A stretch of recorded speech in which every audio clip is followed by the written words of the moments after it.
Welcome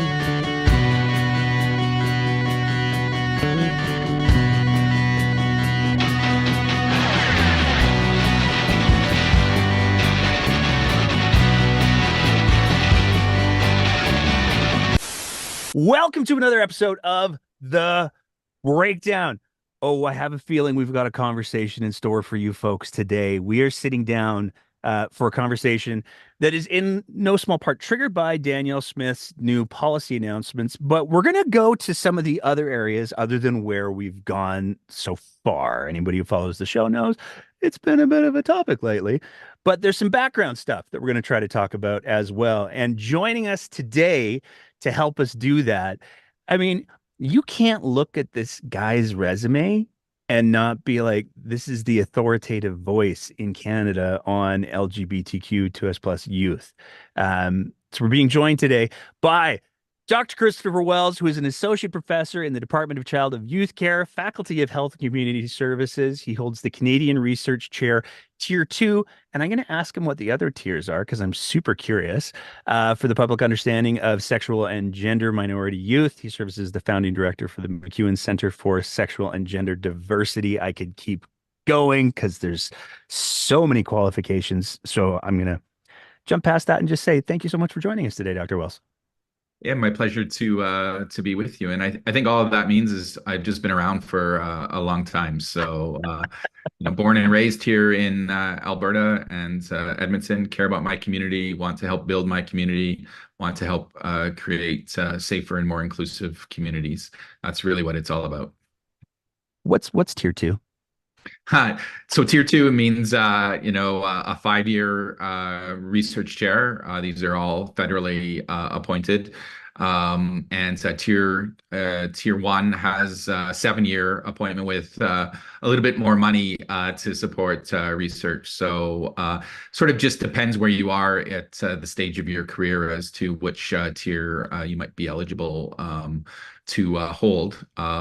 But it's a real privilege to hold one of these research chairs, the first in the history of MacEwan. Thankfully, there are more to come. And I think it is really my chair. It's really focused on exactly what we're doing here today is the public understanding. So how do we take research to help educate the public, to challenge misinformation, disinformation, and to, at the end of the day, to engage in evidence-based practice, right? Practice that we know that will work, that has its intended impacts, and in this case, actually helps young people rather than hurts them. So let's get into it. I mean, one of the things Danielle Smith appears to have at least tried to publicly brand these policies around two major concepts. Now, the first one she launched with, the second one it appears she's trying to pivot to because it's kind of starting to be obvious that the first one isn't working. But the first branding point that she tried to use is, well, this is about parental choice. This is about parental rights. She since pivoted to, we're trying to preserve children's choices, but to use a Star Wars reference, it appears that they're more trying to preserve children in carbonite than they are actually do anything for their ongoing development or growth. But the parental rights piece is interesting. So, there have been many legal scholars who have stepped out and said, yeah, that's not a thing. But there's this persistent history of parental rights and the perception of parental rights in Alberta. So I'm wondering if you could kind of do a crash course. Where does this all come from? What's the background? Explain the whole parental rights piece. Yeah, parental rights is a very powerful frame. And, Danielle Smith and conservative governments we've seen in the United States and others have latched on to something that, at first glance appears to strongly resonate with people, right? That this notion, and it really, when we start to unpack it, it comes back to this belief that, that parental rights are God-given, right? You had the child, and therefore that child it's like property rights, right? This child is your property. And we also, think back to history when, marriage was similar similar, right? That when you married a woman, right, that they were your property and you could do with them what you wanted, right? So that was sort of the legal contract. Thankfully, we've evolved, hopefully, as a society to understand, right, that it's much more complex than that. Nobody has the right to own, abuse, discriminate, hurt someone else. People are not property, and certainly children are not the property, of their parents. So, when we think about this, and the flip side of that is always children's rights. Where do children's rights fit into this? Where does the UN Declaration of Children's Rights fit into that? Which is a more recent concept within the last 50 years to prevent the exploitation of children. Let's just go back to the Industrial Revolution. Here's your mistake of asking me a question as a former social studies teacher. I will, as my students know, I will just go on and on and on till the bell rings, so to speak, and then I'll pick it up when the class starts again.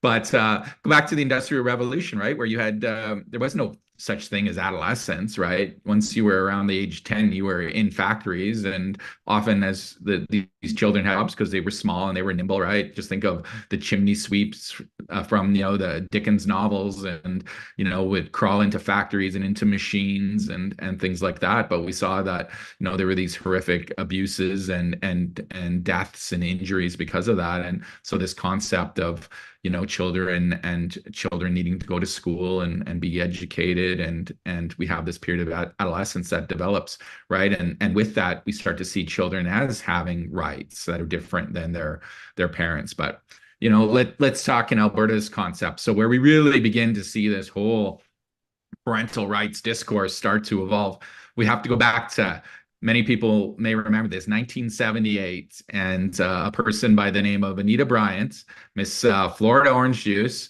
who launched in the United States from the Christian evangelical right. She became the face of this movement because, much like Danielle Smith, she was popular, she could say the right things, and she could deliver, right, a message in a medium that many people would respond to. So Anita Bryant launched what was called the Save Our Children campaign. And we're thinking in 1978, here we are almost a decade after Stonewall had happened in 1969. And, with that Stonewall riots that happened in New York City, the gay and lesbian community started to become more visible. And as they become more visible, and there was more understanding and more acceptance in society, but then there was also more discussion about the need for human rights and protection from discrimination and being able, in the workplace. And so there was a much more visibility and advocacy. And the Christian far right was very concerned that, all of a sudden, there was finding, visible gay and lesbian teachers or in, government positions. And their whole slogan of this Save Our Children, right? You like this similar phrase? What are we hearing from Danielle Smith today? We need to save our children, right, from choices they may regret as adults. Wow, certainly sounds very familiar. We're seeing these echoes of the past come into the present. So their slogan was, gays can't reproduce, so they need to recruit, right? So therefore, since they can't reproduce, they need to recruit. We start to hear this about what was then being considered, right? Well, they're pedophiles, right? They're preying on these vulnerable children to recruit them into this deviant, pathological, immoral, quote unquote, lifestyle. Very similar to what we hear today, right? New words with groomer. Anybody who supports this as a groomer is after children, same crap, different pile, right? Fast forward 40 years later, and the terms have changed, but the intent has not changed. And so we're seeing this with these far right populist movements, this revival of this Christian evangelicalism that is often really based in white supremacy. And so also because you can't reproduce, you're seen as a race traitor because you're not propagating the white race, right? And so that's why gays and lesbians are naturally seen sort of as enemies, right? You're not following the God-given procreation and the expansion, right, of the white race. So there's so many intersecting issues that are here. But so Anita Bryant, and immediately what she does is she starts this campaign, And in Miami-Dade County, where they had just recently passed a non-discrimination ordinance on the grounds of sexual orientation, to say basically you can't be fired from your job for being gay. And she works much similar to what we're seeing now to get that legislation recalled and overturned. And she gets so much success in Dade County that she starts to take this as a road show all across the United States. And so fast forward, and she comes and is brought by evangelical Christian groups into Canada. And one of her first stops, lo and behold, is here in Alberta. And perhaps no surprise, because Alberta has traditionally been seen as the Bible Belt of Canada, right? If the prairies is the belt, someone once said Alberta's the buckle, right? Of that. And so she comes here.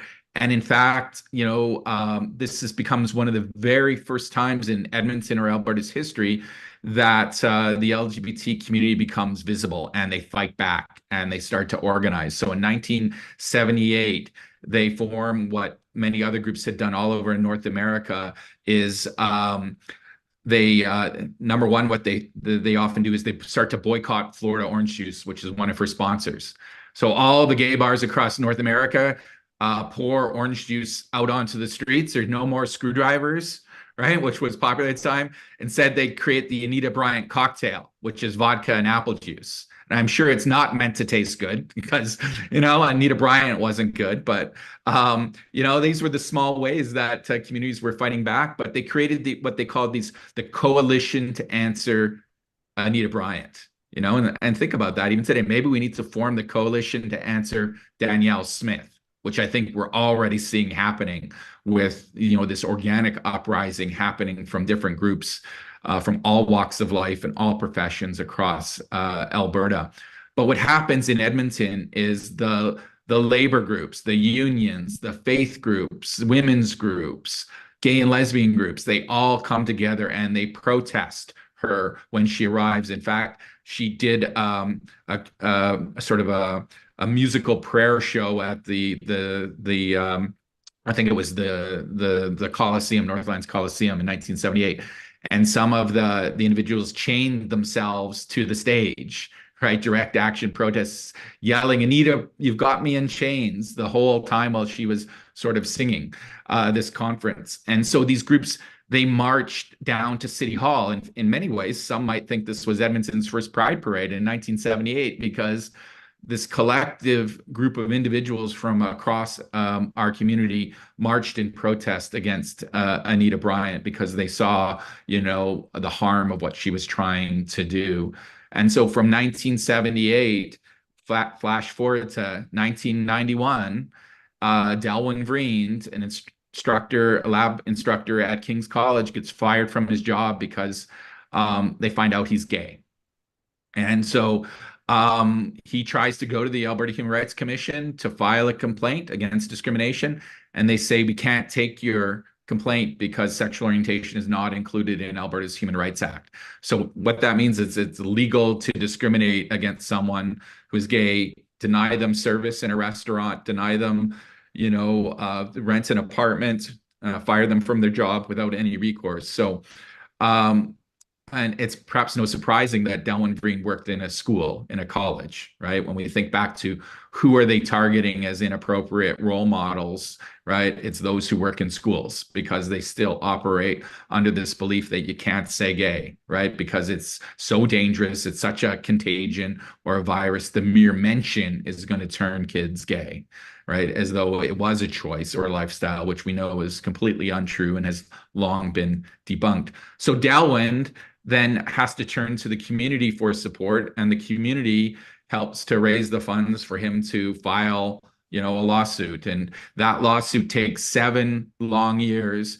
And we see through Alberta's judiciary, through the courts, some of the most homophobic comments from judges in Canadian jurisprudence, right? So that speaks to the culture and the climate at the time. But finally, in 1998, on April 2nd, always interesting timing, right? The day after April Fools, the Supreme Court of Canada rules that the Alberta government must read sexual orientation into the Human Rights Act.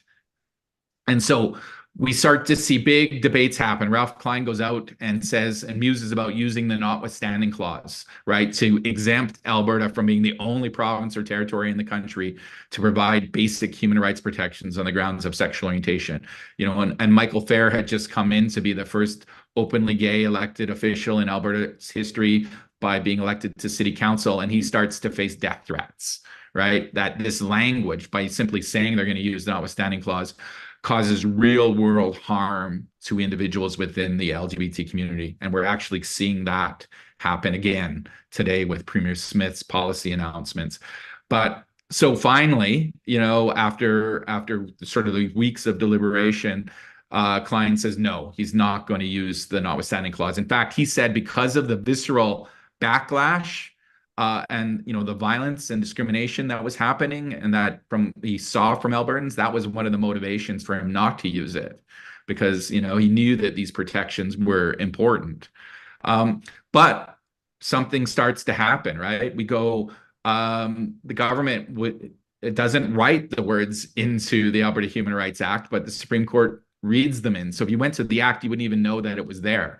That's how stubborn the government was. So flash forward again, 11 years later in 2009, the government, the conservative government at the time, introduces Bill 44, which actually writes the word sexual orientation into Alberta's Human Rights Act. Finally, 11 years after the Supreme Court of Canada told them they had to include it, they write the words in, but not without an asterisk, right?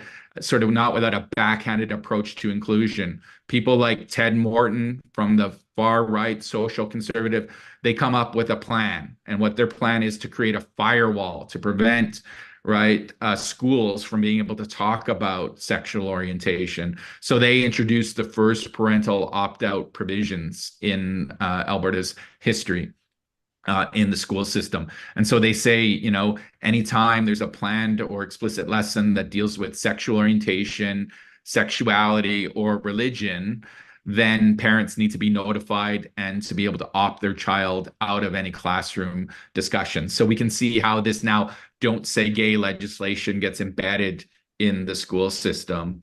And so then we move forward again, right, around 2013 and 14, when we start to see the great GSA debate happen under the Prentice sort of government when he comes in, right? This is an issue that had been percolating, and then he's elected.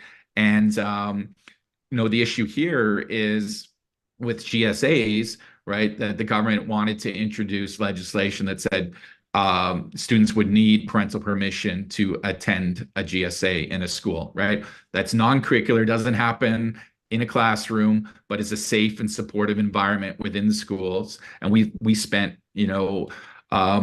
a decade or more trying to support GSAs because we knew how important they were in the lives of young people and how hostile schools were for them, right? That these young people were trying to go to school and simply survive their school experience rather than a place where they could thrive and be themselves and find support.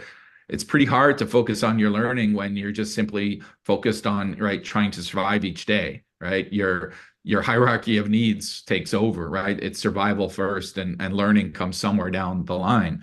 And so we see lots of kids who are dropping out of school and being denied their education. They drop out, they tune out, they get pushed out because of how they identify. And so it was about creating safe spaces and identifying, those teacher allies to be able to support them, to have those trusted adults in their lives. And so we saw, right, when Prentice tried to introduce this legislation, a massive backlash from Albertans. Students protested.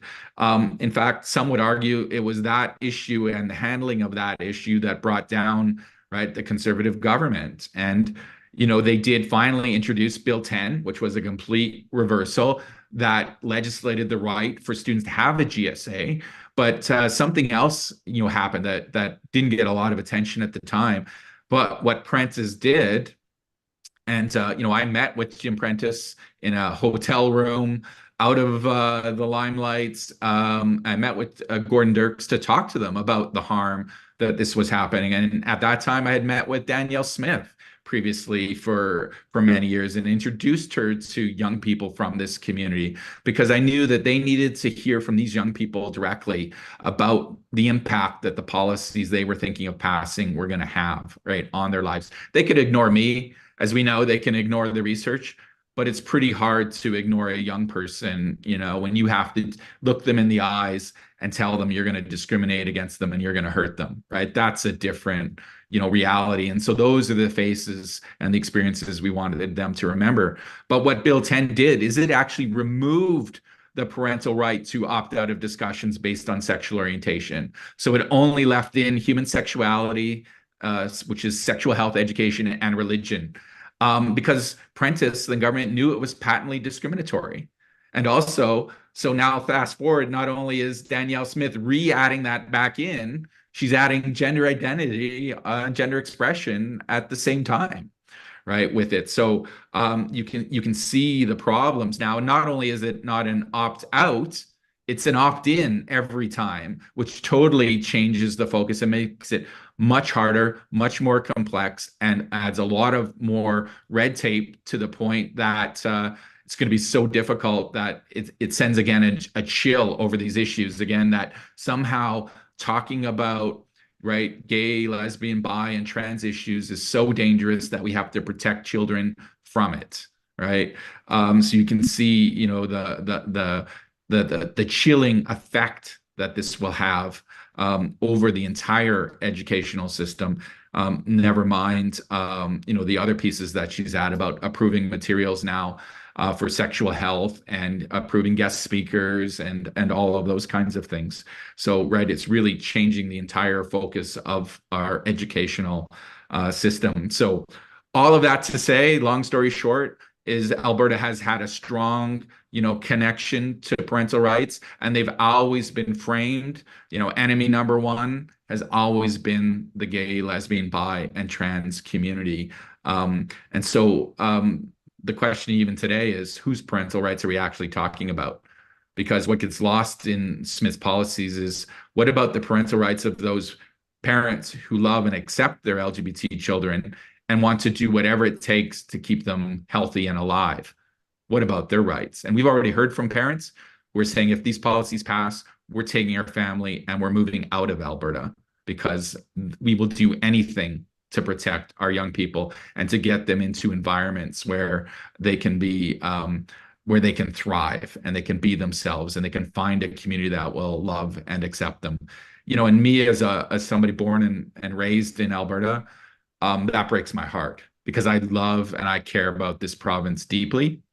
People a long time ago said to me, well, why the hell would you stay in Alberta as a gay man? Right? Why wouldn't you go to Toronto or Montreal or Vancouver, which I call the MTV effect, going Montreal, Toronto, or Vancouver, right? Where you can find a community. You don't have to worry about your safety walking down the street. But my response has always been, if we all leave, who's left to build and fight for this province that we believe in, right? Nobody should have to leave, their home because of who they are or who they love.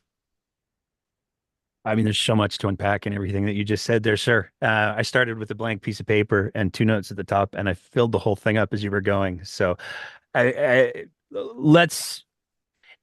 Here's the first question I want to ask. Why do you think it is that in Alberta, especially, because we do this better than anyone else, why do you think it is in Alberta we tend to import the worst elements of American culture, like the things that cause that country the most division, the most distress? For some reason, this province looks at those things and go, "Oh, you know what'd be great here? Let's do that." Why do you think we do that?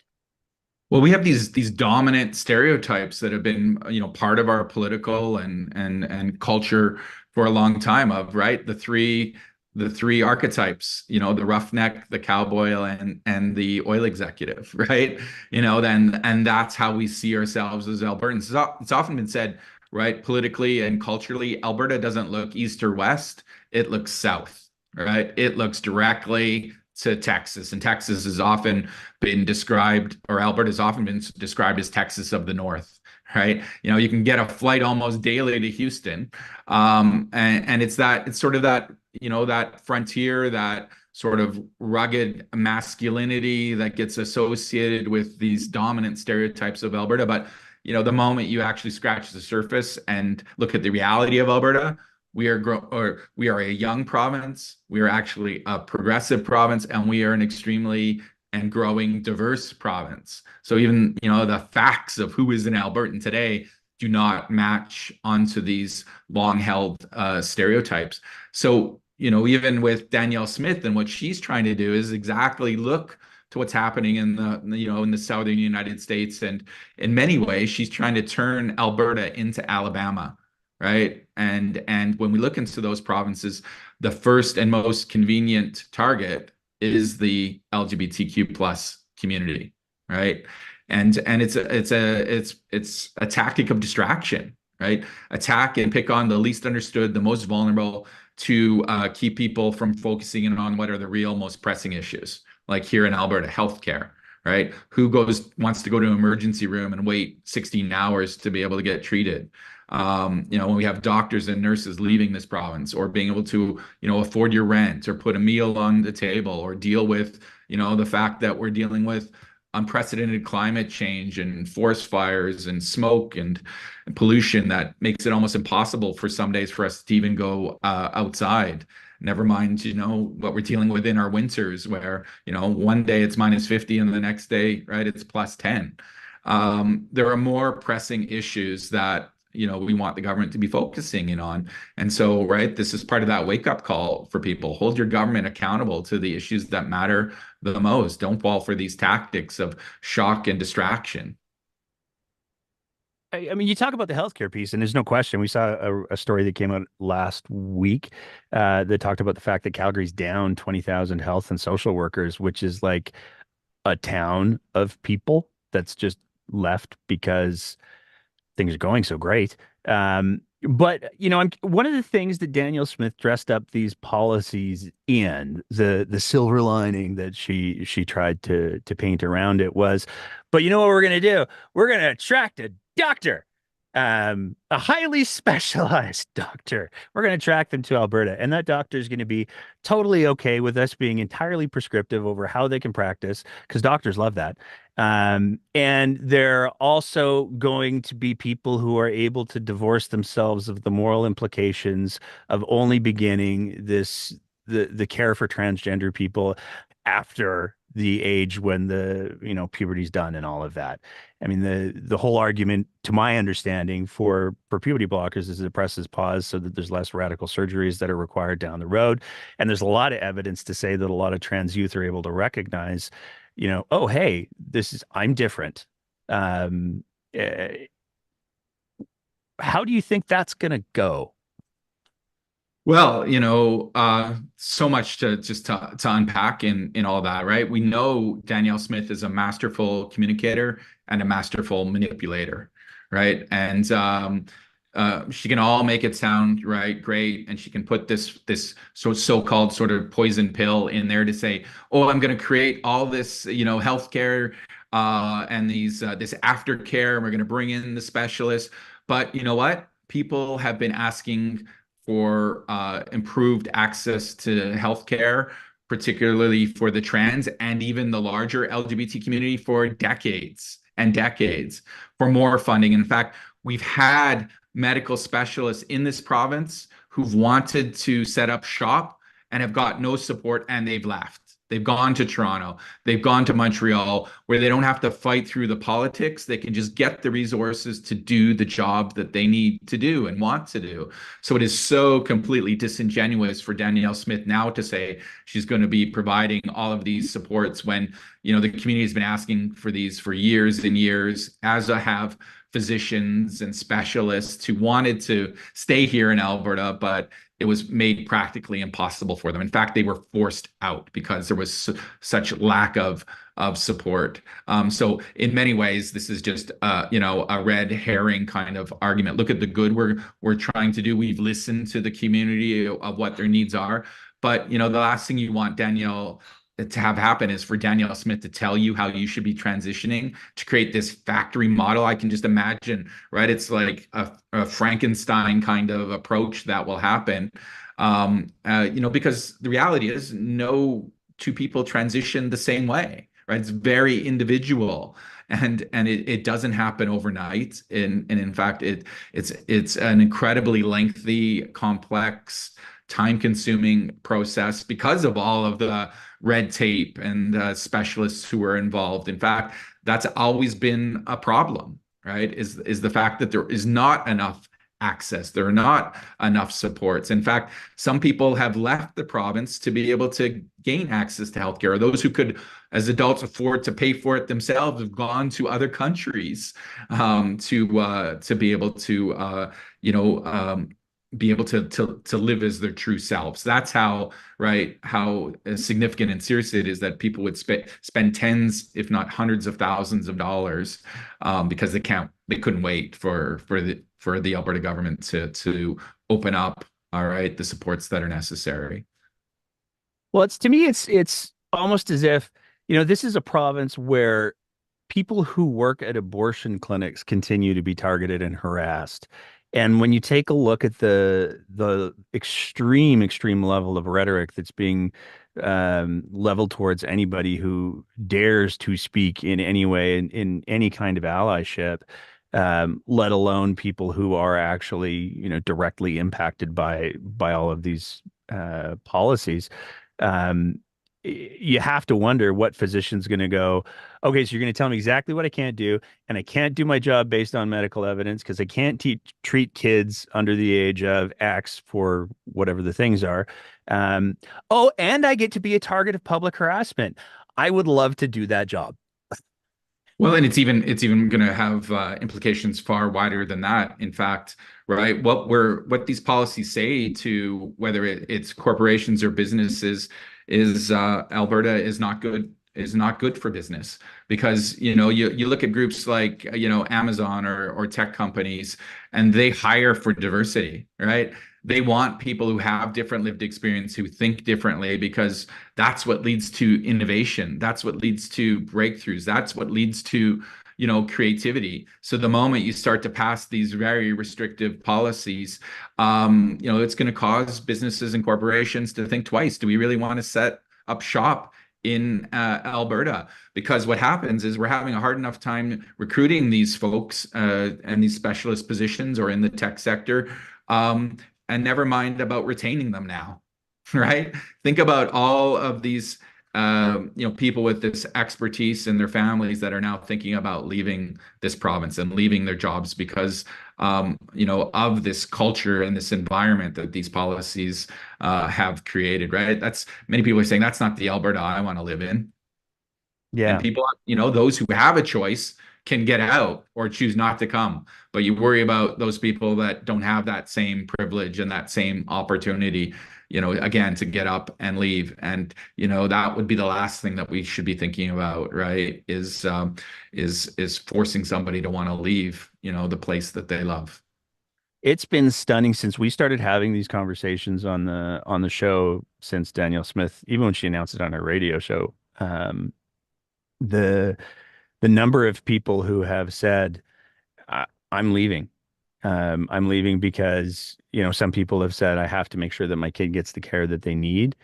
Some people have said I'm leaving because I can't risk raising my kids in an education system like this. And some people have said I just don't want to be in a province that is this openly governmentally homophobic and transphobic and all like prefix phobic.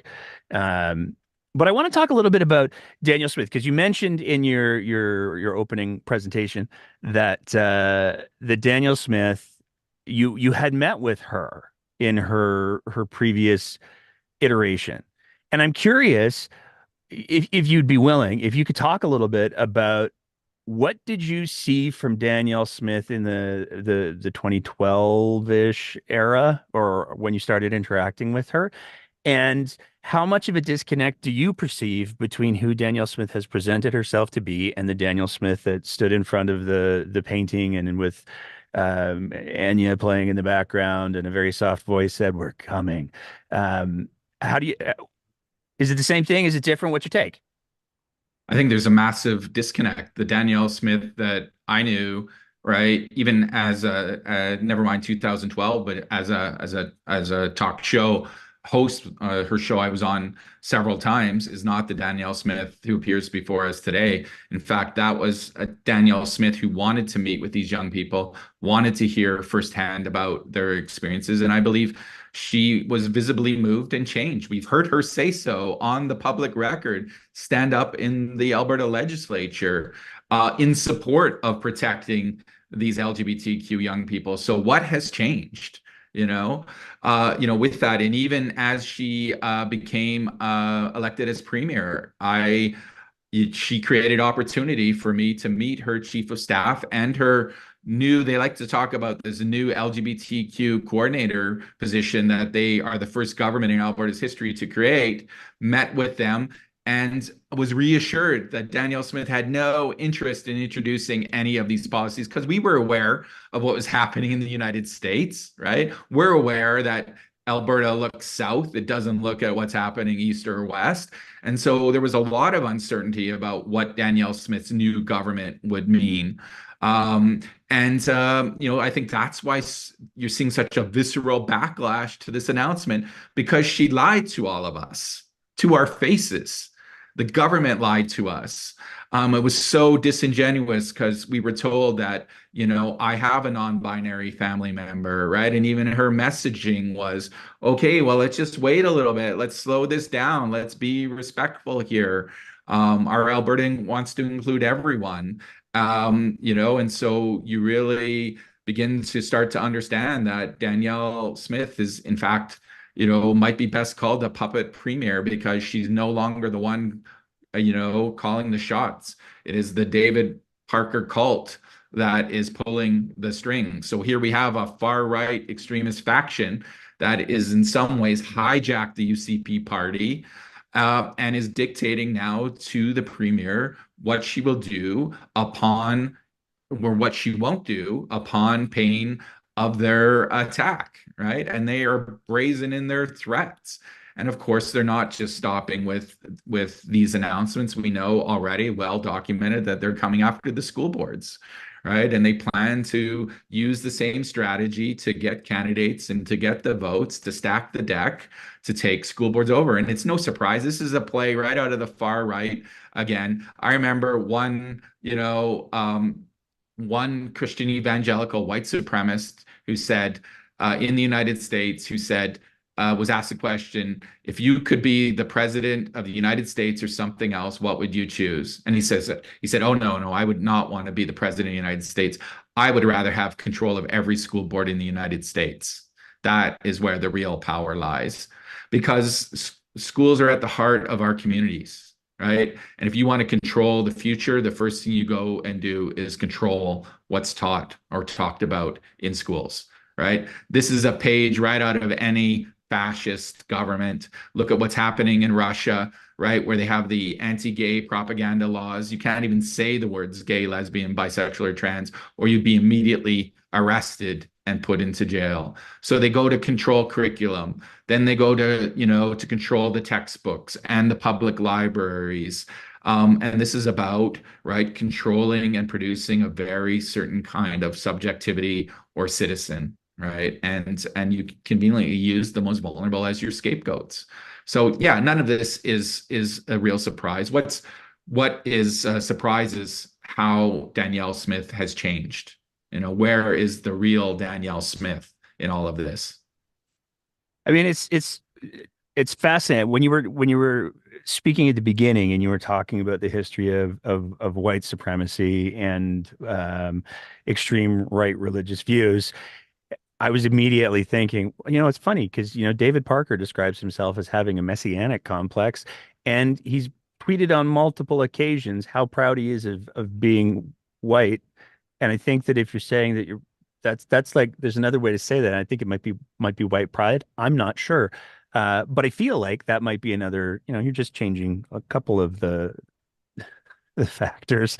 But it's and he's also very, very good at having his I'm going to use a word that's probably going to get me into trouble, but token characters that he'll say, "Ah, I can't be racist. Look, I've got this guy." And it's like the one guy who agrees with everything he said mindlessly. So I'm not sure that that really means that you're connected to that community. But Is it David Parker or David Koresh? yeah, right? Exactly. Right? This is what Um, happens, right? Truth and logic do not matter, right? It's you follow, right? Those who have been given ordained by God, or else, right? Or else you suffer the consequences. The law doesn't matter. The rule of law doesn't matter. There's only one person that matters, right? And similarly, when we hear from Danielle Smith, we see the same tropes, right? I have a non-binary family member, therefore I can't be transphobic. I can't be, introducing discriminatory policies. Same with who she talks about, right? Now she's changed her tune to recognize, because everybody has seen through this, that none of these policies are based in any evidence. She hasn't talked to any professional or medical or health or educational expert or legitimate organization. She just relied on the voices of a few heavily traumatized individuals, as she would say, with lived experience to make these policies. And what she's trying to do is create a wedge. She likes to say, even today on her premier Saturday radio show, that, well, there is not consensus in the medical community, right, around this. In fact, that is a bald-faced lie. There is absolute medical consensus. There are well established international guidelines that have been put together by scientific and medical experts from all over the world. They've been peer reviewed. In fact, they're on their eighth iteration. They're over 200 pages in length, called the World Professional Association of Transgender Health and the Standards of Care, the literal standards that set out the expectations for medical and psychological professionals. And you violate those standards, you violate your ethical and professional responsibilities. So it's a bit like, climate change deniers, right? You'll always find the 1%, and even the 1% who may have some credentials, but we don't listen to the 1% when there is a 99%, right, consensus. That's this false balance and trying to sow division and to sow doubt when she says this, right? And as well, we know you don't make public policy based on anecdotal experience or the experiences of a handful of individuals. And I feel very sorry for these individuals who are being used and exploited. Their personal trauma is being exploited as a policy prop, right? How low do you have to go as a politician to exploit the most vulnerable for your own political means and ends? Well, I find, and I don't want to speculate too heavily on the personal relationships that exist in Danielle Smith's life, but one of the people that I have found myself thinking about in the abstract, obviously, but is whoever that non-binary family member of Danielle Smith says. Because, I mean, first of all, I haven't seen an endorsement from them. Maybe I've missed it, and I'm not saying that they should be trotted out into the public circle if that's not something that they're prepared for, because that's absolutely not appropriate on so many levels. But I can't imagine being somebody who is non-binary and having, a family member who on one hand says, "Oh, I love you and I support you," and then simultaneously invalidating your existence. Like that just is heartbreaking to me. What's this gaslighting? And that's what we're seeing the premier, do here. And what happens when you do that is you identify yourself as you're not the safe person I thought you were, perhaps, right? That, maybe when I need support, I'm gonna now have doubt to be able to reach out to somebody, whether it's within your family or someone at school in your environment, or we always hope that there are many trusted adults in the lives of a young person, and that could be a faith leader, that could be a coach, that could be a teacher. We always hope it's a parent, but it's the young person who decides who that is, right? And so it becomes really important about the language we use, and we're careful in what we're saying, and we're creating spaces that open up conversation and possibility rather than closing them down. And again, these young people, they are the ones who know their identity the best, right? And it's our job as the adults around them to help to support them, right? And help to guide them and help to nurture them and help to protect them. It's not our job to, right, impose identities up upon them. But to be in this space of being open and non-judgmental and ensuring that, if they don't have good information, how do we expect them to make good decisions about their lives, right? To equip them with the knowledge and the tools to be able to make those informed decisions. That's what the job of any parent or adult around a young person should be. Yeah, the supportive piece is so critical. I've been also going back to I grew up in northern Alberta, and the minister in the church that I went to when I was a kid was this huge, he was massive Irish dude. And he was when he got going, he could get about as fire as brimstone as you could get. But one of the other things that he was endlessly compassionate. And when one of his congregation, who was a young lady in this northern Alberta town in the 80s. So if you've been around for a little while, that should paint plenty of picture for you. But she found herself pregnant, and she was going to head down to Grand Prairie in order to get an abortion. And she presented him with this, and this man, who's a fire and brimstone, man of the cloth kind of thing, his immediate reaction was, I'm coming with you. You shouldn't have to do this alone. And that's, I think, when you put compassion and kindness ahead of your own um, bullshit, uh, that's where humanity lives. And I would argue, we had Pam Rocker on the show a little while ago, and there's another fine example of how just because you have a faith or religious beliefs doesn't mean you have to be a dick. You can be a good person and still be supportive of people who need support.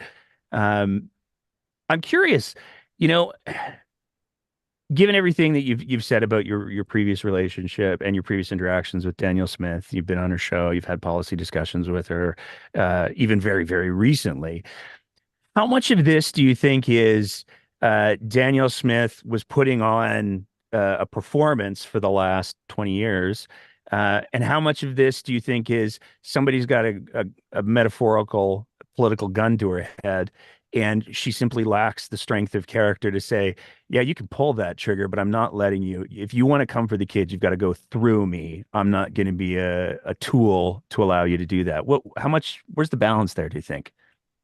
I think exactly what you've said. She's afraid, right? And afraid of what we can conclude is David Parker and his cult followers, and the threats that they've made, right? Rather than standing on your moral or your principled or your ethical ground to say, that I will not pass policies that I are known to hurt vulnerable young people, right? Like if you're going to draw a line in the sand, to me, that's the line every time, right?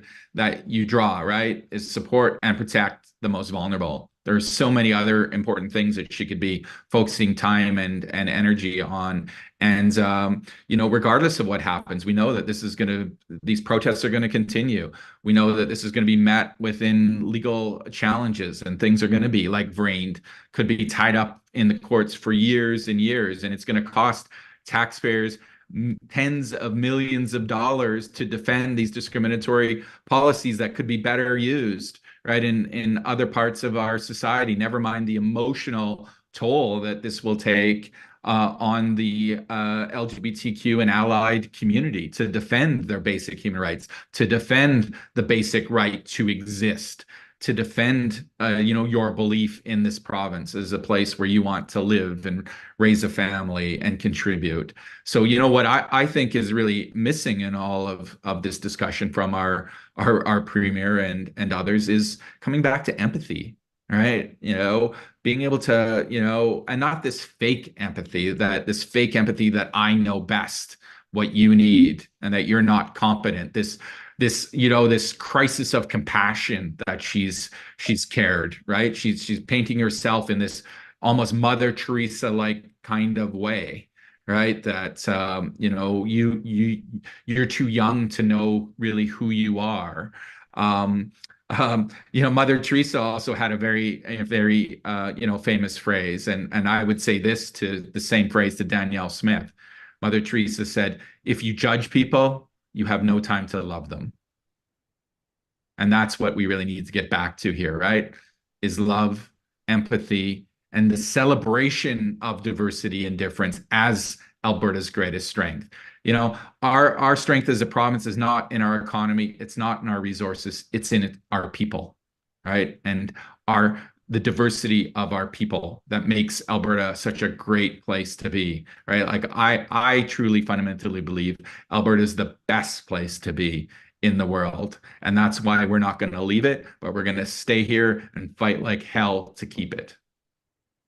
The diversity piece I think is so important, and it still blows my mind that Danielle Smith shared a stage with somebody who was like, they say diversity of our strength, but they never say how. And I mean, it's really simple. If you're one person with one perspective and you're looking at an object, you're only looking at one side of the object, and the more diversity of views that you bring, the more accurate a picture of what's going on, to say nothing of the creative solutions. Like I go one of the examples that I always like to use because it's easy, and I'm kind of lazy, is the example of Sikh Gurdwaras, or the Sikh temples, or Sikh if you say it like white people. I've been corrected, so I say Sikh now. But most of them have kitchens in the basement where anybody can go and get a hot meal, regardless of what their faith is, and they're largely run by the elders of that community. And there's so much that addresses. There's so much beauty in that. And I'd never heard of it until I started to really interact to some degree with the members of the Sikh community. And I was just like, why are we all doing this? This is brilliant. And if you didn't have that diversity, you'd never even have that idea presented to you. So to Tucker Carlson, you're an idiot. Um, one of the other All, things that all one you really need to do is look outside your window, right? When you yeah, look outside your window, right, you see a natural world and environment that is our greatest teacher, right? When a system in nature reaches sameness, it dies and collapses because it can no longer adapt, right? Diversity is built into the survival of our planet, and we ignore it at our own peril, right? The lessons are there. A diverse system is a resilient system, is an adaptable system, right? We should be looking to bring diversity into every opportunity we can, every classroom, every family, every environment.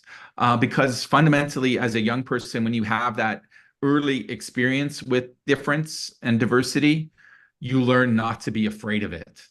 And what happens is you attack what you don't know or what you fear. And again, that's why, you want to, control the future. You control schools and you limit the exposure to diversity.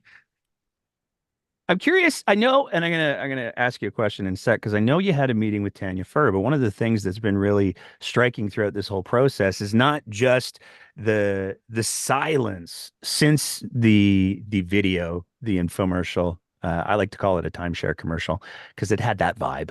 Um, uh, I'm not buying what she's selling, though, Nor just am so I. you know, You for can the you can record.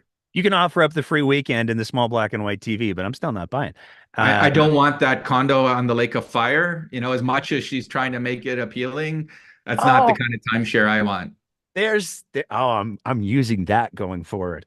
Um, but the response from caucus and particularly cabinet has been, let's go with absent. There hasn't been anyone condemning it, but there hasn't really been a whole lot of cabinet members endorsing it. And in fact, as Dr. Bratt pointed out very astutely, the answer that Dale Nally gave the day before, that was then edited out of the press conference until some people said, "Wait, what?" The answer that he gave was, "We haven't talked about it in cabinet, so I really don't know." And that's pretty alarming when you have a premier rolling out a suite of policies like this, without having talked to cabinet because, democracy and stuff. I think they have a term to describe when one person makes all of the decisions. But I'm curious, what was the interaction like with Tanya Furr? Did she say, "Oh yeah, no, we've talked about it in cabinet. We're all on board with this," or how did that go?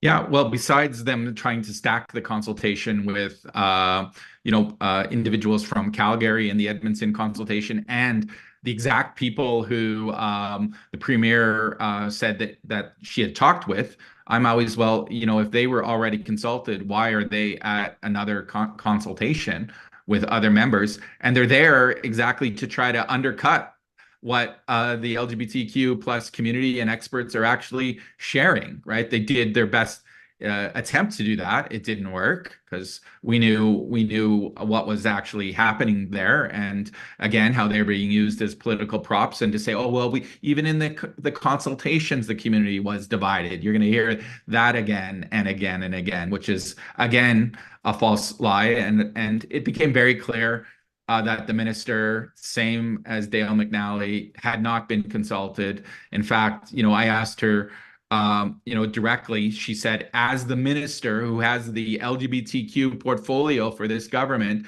if she would stand behind these policies, she tried to evade, and finally, kept asking the same question and demanding an answer. And she said yes.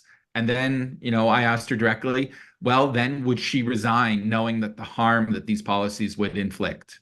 Right. And she said no, she would not resign, because we know, right, if a cabinet minister cannot, hold the party line, then they must resign, right, from the cabinet. But it's clear that, again, for a government, the USP government that said previously Jason Kenney did not consult enough with ministers and with the grassroots. Well, here Danielle Smith is doing exactly the same thing, creating policy without any consultation from her or input from her own ministers, from any experts. But it appears just to be one person, a David Parker, and then, the lived experience of a handful of very vulnerable, traumatized individuals. So, it's clear who is driving, this bus. It's certainly not caucus. It's certainly not the government. It's Danielle Smith at the front of it, behind the steering wheel. I'm curious, and I think this is something that's important to highlight. You can tell me if I'm wrong, because I very well could be.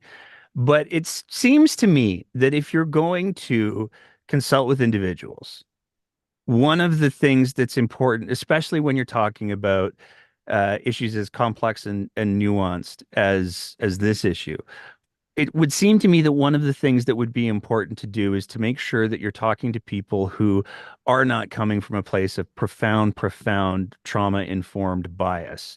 That almost seems to me to be irresponsible, and particularly to hold those people up to the spotlight and go, "Hey, you're dealing with a lot. How would you like some more scrutiny?" That seems to me to be a particularly craven way of doing consultation. Am I reading that wrong? It's unconscionable is really what it is.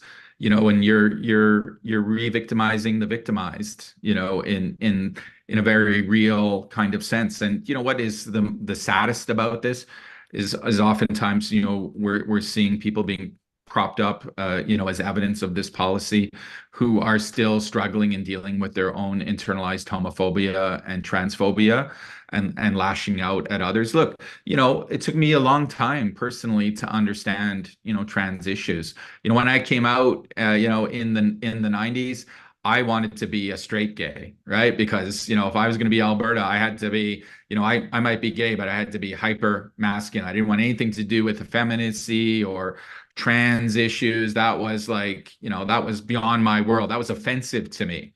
But when I became part of the community, I got to know people, and I got to hear their individual stories and their life experiences, right? It changed me, right? I understood that, they were no different than me. In fact, that they weren't the problem, I was the problem, right? These ingrained attitudes and values that, were all around me during my upbringing So much so I didn't even know, right, that they were there. That's how dominant and invisible they were. I had to begin to question, almost everything that I believed in and that I was raised to believe in as a kid from Alberta. And in many ways, I started my career as a classroom teacher and had, the opportunity to work alongside LGBTQ young people, even before the Vreen decision became law. And I couldn't be out as a classroom teacher because I'd be fired from my job, right? But it was these young people in the community. They were the ones, right, who educated me and held me accountable and responsible. They said, "You're a teacher.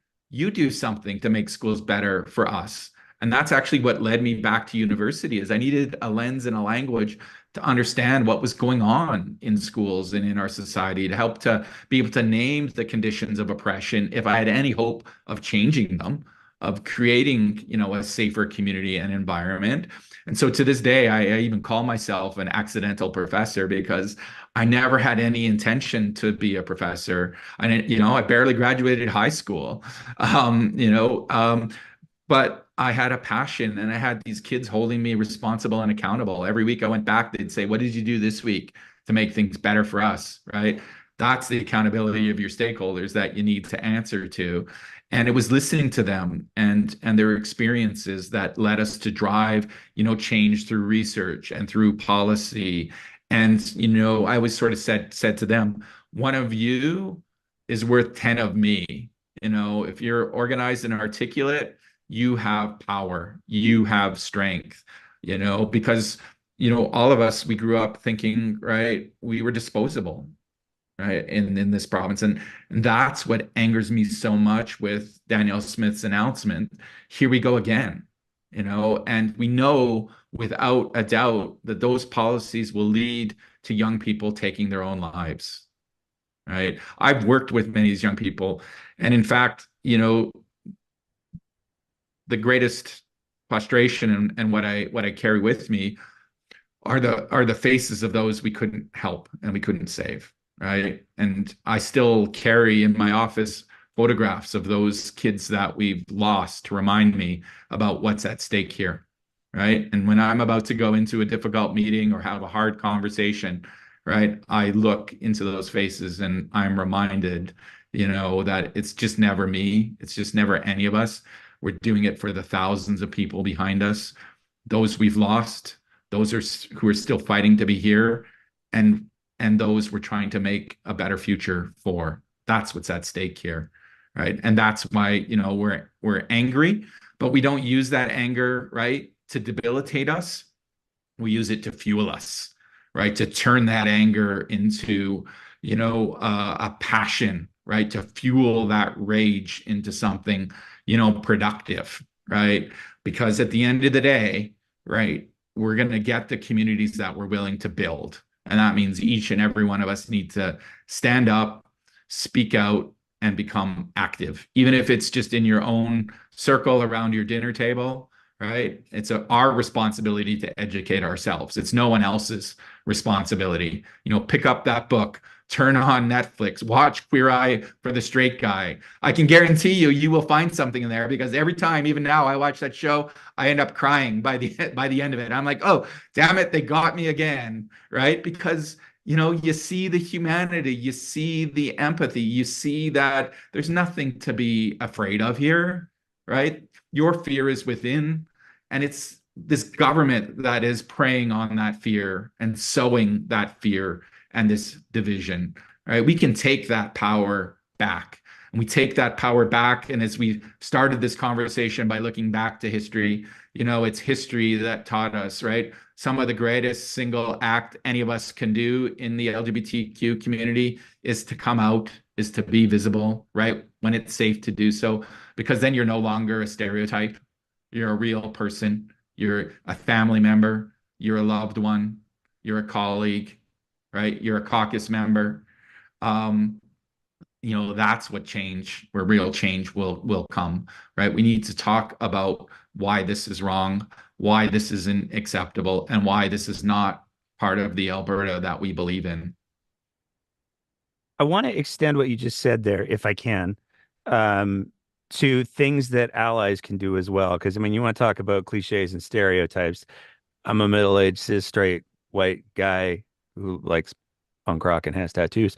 So I get a couple of those cliche stereotypes. I have no illusions about that. But before we started the interview proper, we had a conversation about the importance of allyship and the importance of demonstrating outwardly, visibly allyship, because one of the things that you do when you point out that you're an ally is you make it really, really easy to identify the bigots.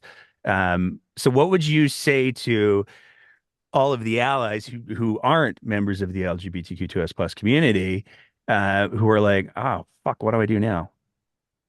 Don't be a bystander. Now is the time we need you, right? Allies don't back down, they double down, right? When the community needs you the most. That's real, authentic allyship, right? Educate yourself. As we said, your podcast is a great start. You've got wonderful episodes. You've been tracking this, for some time now. Find those accounts on social media that aren't full of misinformation and disinformation, right? It can be as simple as starting with a book, watching a show, right? That's part of why we're seeing this backlash to 2S LGBTQ communities is the more visible, right, you become, and the more you become a part of this quote unquote mainstream culture, people begin to attack that, right? And because they're afraid of that. And so we see like throughout these suites of policies, they just don't attack or discriminate against trans individuals, but the whole goal is to silence and erase LGBTQ people from public life. And you hear a lot of that in those stereotypes. Well, I have nothing against you, but don't put it in my face, right? Like, what you do in your bedroom as though your identity is only a sexual act. And I can tell you there are a lot of heterosexual people that are engaged in so-called same-sex sexual behaviors, right? Human sexuality is incredibly diverse and complex and wonderful in all of its different facets. Right. So, that's a big part of it, right? Is educating yourself, standing alongside, individuals from the community. And, right now, really what we need to see the most, we've seen the professional associations and bodies begin to speak out. We've seen family members begin to share their personal lived experiences. We're now hearing from young people who've been marching protests out of their schools about the impact these policies will have. We need to hear from the corporations and the companies and the business community, because perhaps that's going to be one of the only things that Danielle Smith will listen to, is when corporations begin to say, this is not only bad policy, it's bad for business. And in fact, we've seen it happen in the United States where companies will boycott coming to particular states because of these discriminatory policies. We're not going to hold our convention there. We're not going to hold, right, the Super Bowl there. We're not going to hold, right, the NHL All-Star game, there. Banks have often been one of the first to support our LGBT community. And again, now is the time they need to stand behind our LGBTQ community, right? Because they have tremendous power and tremendous influence in our society. And so we need to keep saying the message that this is not part of the Alberta we want or the Alberta we believe in, and say that, these are the voices of a few angry small minority. These are not the voices or the wishes of the majority of our province. So people need to rise up. They need to speak out. And that doesn't mean speaking for the community or getting in front of the community. It means creating opportunity for the community to be heard. And particularly our trans and two-spirit voices that have long been the most silenced and marginalized within our community. Those are the voices that we need to be centering the most. And of course, because Danielle Smith has not consulted with the young people who are going to be the most impacted by these policies, those are the voices we need to listen to the closest and the voices that we need to amplify the most. I have two more questions for you, or two more topics. I always say that, and then I have like six after, so I'm going to apologize in advance because God knows I'm probably going to do that anyways. But um, if you could speak directly to Danielle Smith, what was it you would say to her right now? Stop, stop the harm. You know better than this. It'd be like, explain to me why you're doing this. This is not the Danielle Smith so many of us know, right? We might have agreed, philosophically, we might have agreed politically, but we agreed on common humanity. And that seems to have been what's lost the most here, right? The evidence is clear. We've seen this global wave of populism, and far right extremism sweep across the world. And many of people thought, well, that is happening somewhere else. That'll never happen here in Canada, right? Canada, the country of democracy and diversities and multiculturalism's best hope in the world, right? If Canada falls, God help the rest of the world.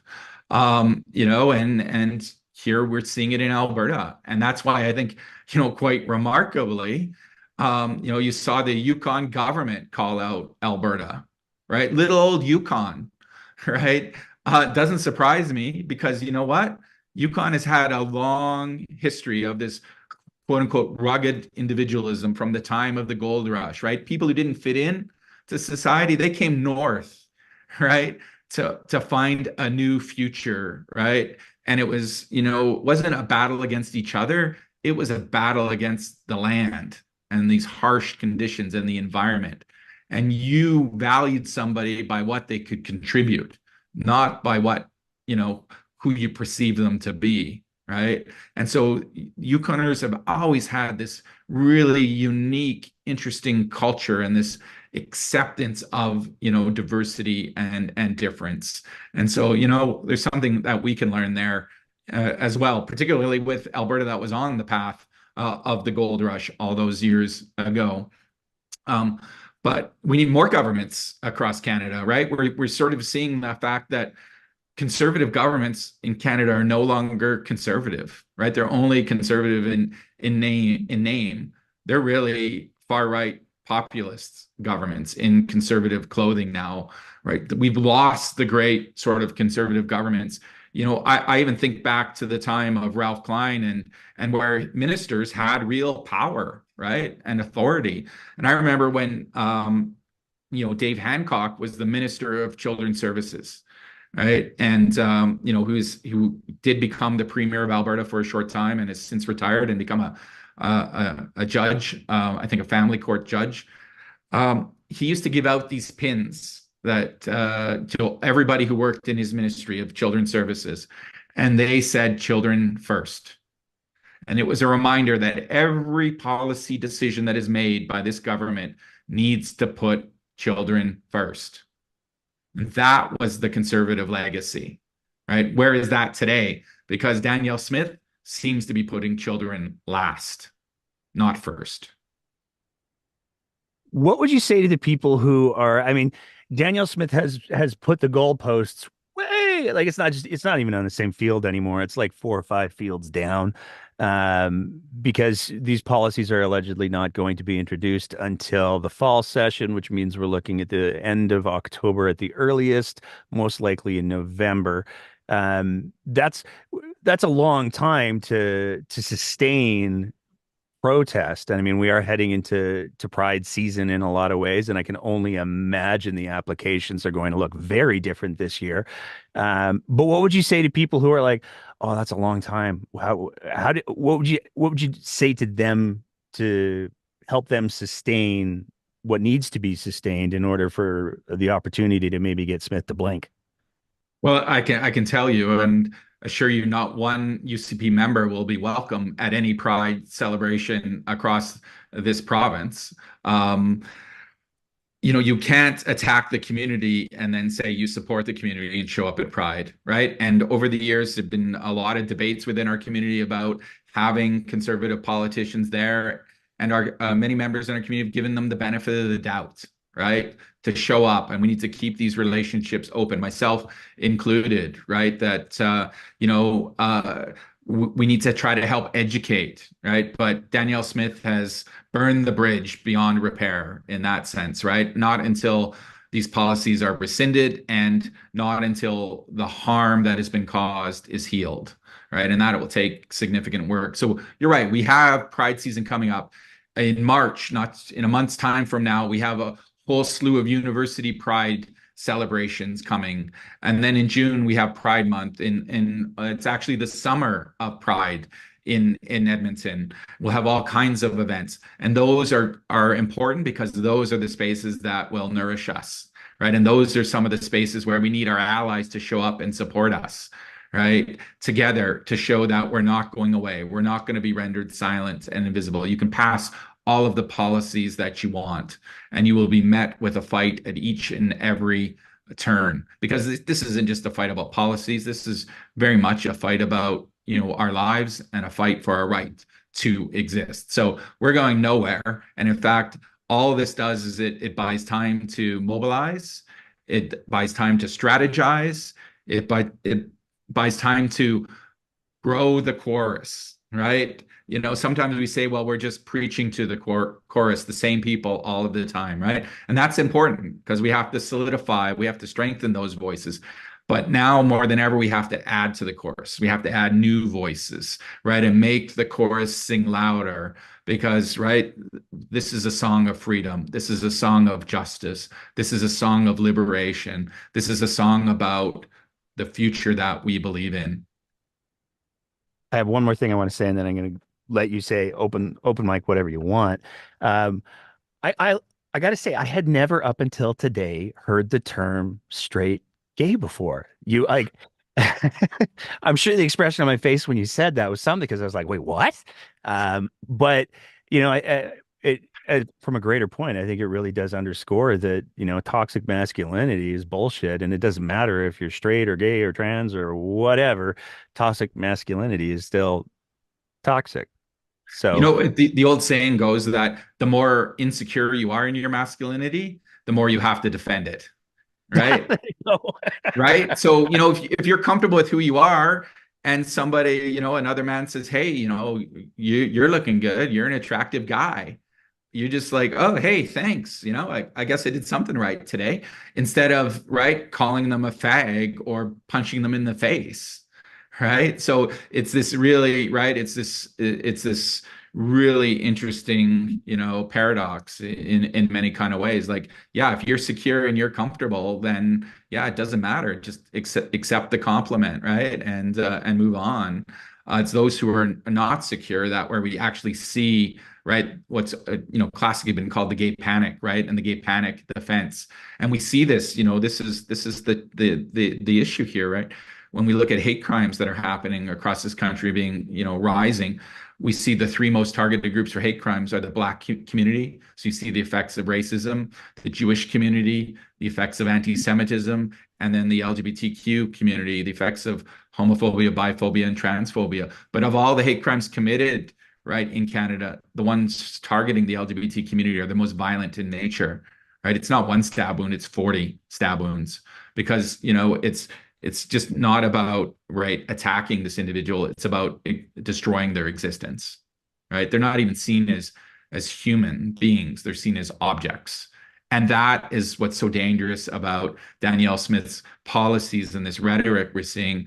It enables a situation of dehumanization, right? What we might call her words are part of this symbolic violence that now creates open season on the LGBT community, and we're already seeing it. I have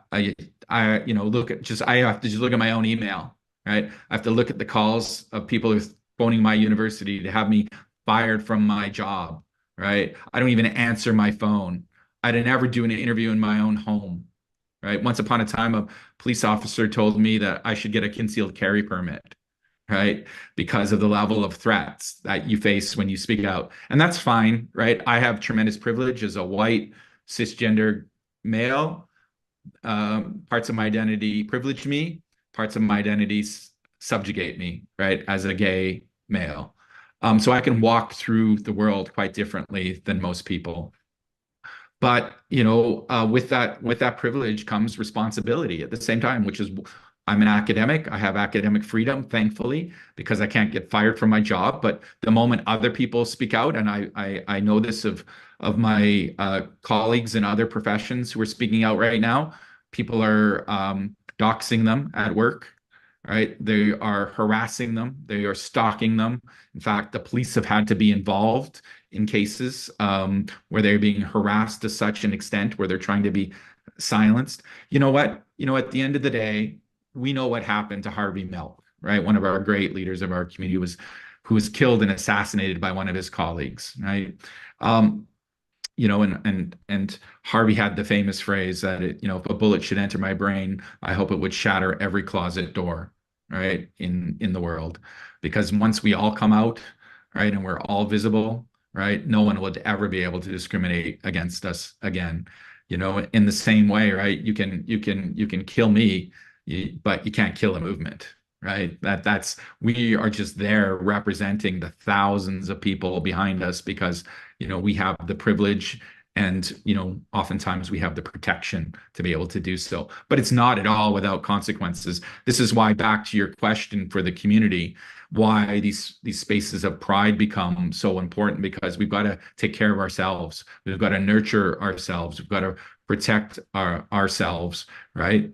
Because if we don't support ourselves, what we've seen elsewhere is we're not going to get that support. So again, as allies, check in on your loved ones, check in on your friends from the LGBT community, just show them that you care and that you're there for them, because that means a lot, right? To know that you don't have to go through this fight to exist in this world, to exist in this province, to be able to have equal rights in this province, to know that you're not alone in that fight. Because what happens is people internalize that, right? It turns into this self-loathing and this self-hating that so many of us had to overcome of our upbringing, right? It's very interesting. People say, well, why do you have pride? Well, because we grew up with a legacy of shame, right? And so pride is our way to say we no longer accept that, right?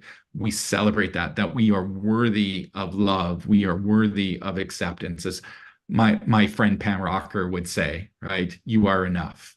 You are worthy. You are loved, right? And that's the message, that I say to every young person I encounter. I give them one message, and it is, you are normal and beautiful just the way you are. You don't need to change. It's society that needs to change. Anything else I mean, that was powerful stuff. Anything else you want to add on top of that? I just say, that's a message to youth. I have a message for parents too, who might be listening and not understanding, right? These issues, or frustrated or angry right now that somehow we're taking away their rights. It's really simple, right? As a parent out there, you have one choice. You either love your child for who they are, or you will lose them. They will run away. They will have, a strange relationship with you for the rest of their life, or they will take their own life, right?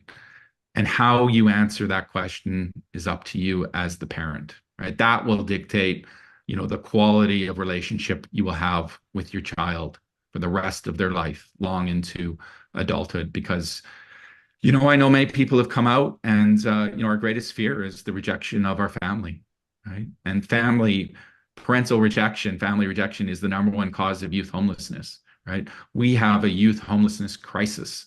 And of all the youth who are homeless, upwards of 40%, the research tells us, identify somewhere on the sexual and gender diverse spectrum. And that's because their families have failed to support them. And then next to your family, where do you go? You go to school, plays perhaps the next most important role in the lives of a young person. And if your school doesn't support you, well, what's left? Right? It's too often the streets. And we know it is exponentially harder to get a kid off the street than to prevent them from being on the street in the first place. And the unfortunate reality here is, right, and people don't like to talk about this. We have this sort of assumption that all parents, are good parents and they act in the best interests of their children all of the time. And we absolutely hope that's the case. But let's just look at the cold hard evidence. We have a $1 billion child welfare system in this province, right? That wouldn't exist if, right, if all parents were doing their job of caring and loving for their kids, right? And we know there are all kinds of factors and reasons, behind that. But at the end of the day, right, it's about that unconditional love, right? Sometimes, you don't, and I've heard this from parents of transgender children, right, who've said, you don't get to choose your children. And sometimes your children will take you to places you never thought you would go in your life, right? And that's the gift, right? That's the gift of authenticity, right? And that's the beauty of diversity, right? Is that we're not all the same. And that, your children will lead you, they will teach you, they will guide you, right? With the love and support around you. And that's all we need at the end of the day. Nobody is taking anything away from parents or keeping secrets away from parents, right? If you want to know something about your child, just ask them, right? And if they trust you, they love you, and they respect you, they will share that information with you on their own time, right? And you have to be aware, right, of the language you use and the environment you create around you, because you can inadvertently be signaling to this young person that you're not safe, right? I give you the classic example. There's an author who calls it 5 seconds of bigotry. You can say something to someone within the span of 5 seconds that will stay with them for the rest of their life, right? So mom and dad, son, daughter, dog, cat, the quintessential, right, Alberta family, are sitting around, after dinner watching television, and Queer Eye for the Straight Guy comes on, and right, and dad says, look at those faggots, and turns the channel, right? Because dad always has the remote. So within that 5 seconds that it took for him to say that and turn the channel, you've just signaled to your child, if they're questioning their sexual orientation or gender identity, you're not a safe person, right? And so, right, that 5 seconds can last a lifetime, and that 5 seconds can produce a world of hurt for that young person who is now questioning the people I love and who care for me and provide for me may not love me or accept me, right? And that's what leads young people into despair, depression, turning to drugs and alcohol as negative coping mechanisms, cutting, self-harm, and suicide ideation. And, I know yourself as a first responder, right? When you walk into a home and you see that, right, your life is forever changed, no matter how many times you've seen that, right? That hope and that possibility in that young person, right, who's no different than you or no different than me, right, is no longer there. Is no longer a part of us, a part of our community. That's the tragedy, and that's my worry here, right? We've heard it time and time again from people.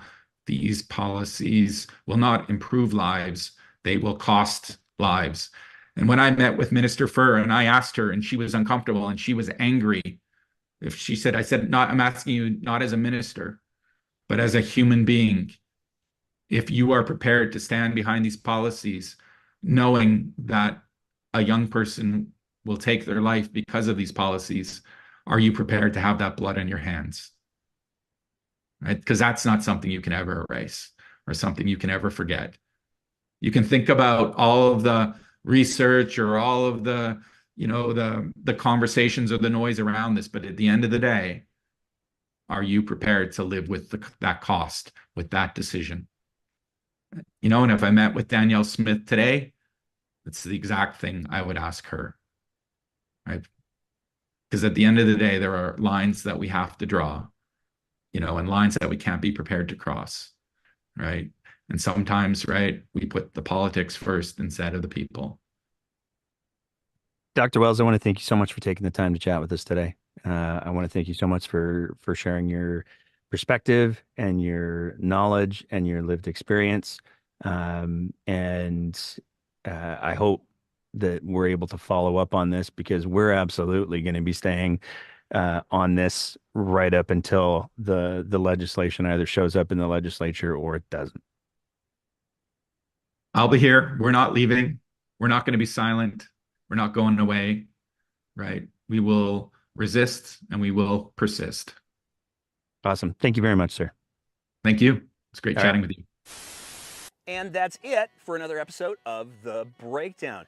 As always, if you appreciate the kind of content that we're trying to produce here, we would love nothing more than if you thought about signing up to be one of our Patreon sponsors at www.patreon.com/thebreakdownab, where for just the price of a fancy cup of coffee a month, you can help us continue to produce this kind of content. Whether you're listening to the audio version of the podcast, in which case, maybe leave a review and a rating, or whether you're watching it on one of our streaming platforms, we want to say a big thank you to everybody who is part of the Breakdown's audience. And as always, take care of each other and keep the conversation going.